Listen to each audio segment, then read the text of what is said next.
Et aujourd'hui, il était important que nous puissions nous rencontrer, essayer à notre niveau déjà d'évaluer ce qu'a été la saison passée, en prévision bien sûr de la prochaine réunion d'évaluation qui sera tenue avec la Ligue nationale de football.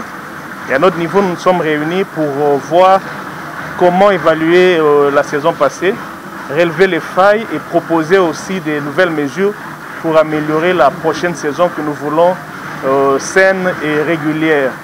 Il y avait également un point relatif à l'initiative FIFA qui voudrait soutenir le club aussi dans cette difficulté financière liée à la pandémie Covid. Et enfin, nous sommes résolus d'avoir une requête, d'adresser une requête à l'autorité étatique pour voir dans quelle mesure soutenir le club, parce que vous le savez, les clubs éprouvent une difficulté une difficulté majeure en termes de finances.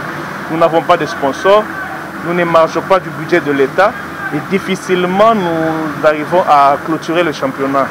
Et devant toutes ces difficultés, il était important quand même que les autorités mettent aussi la main dans la pâte. Si pour tous les secteurs il y a un plan de relance, il faudrait aussi que pour le secteur de football, qu'il y ait un plan spécifique pour le football congolais. C'est pourquoi au niveau de la DEFCO, nous avons relevé les éléments et très prochainement, nous aurons une autre réunion pour coucher ça sur papier et saisir toutes les personnalités indiquées pour qu'il y ait un regard assez patriotique vis-à-vis de ce sport qui, au fait, concrétise l'unité du pays. Au stade actuel, il y a des préalables qui ne sont pas négociables, qu'il faut rencontrer avant le début du championnat.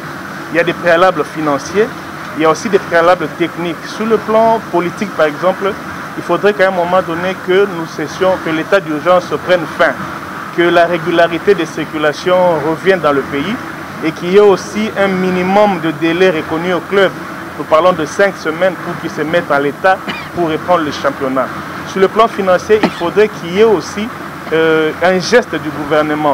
Et là, nous avons puisé dans la loi relative au sport qui voudrait qu'il y ait un fonds national de promotion de sport. Nous pensons qu'il est grand temps, à l'instar de l'éducation, à l'instar de culture et art, que ce fonds national de promotion de sport soit mis en place. Et c'est le Premier ministre qui prend un décret pour cela. Et nous avons ajouté que pour ce fonds-là, il faudrait qu'il y ait une dotation spéciale d'installation qui nous permettrait d'entamer la reprise du championnat.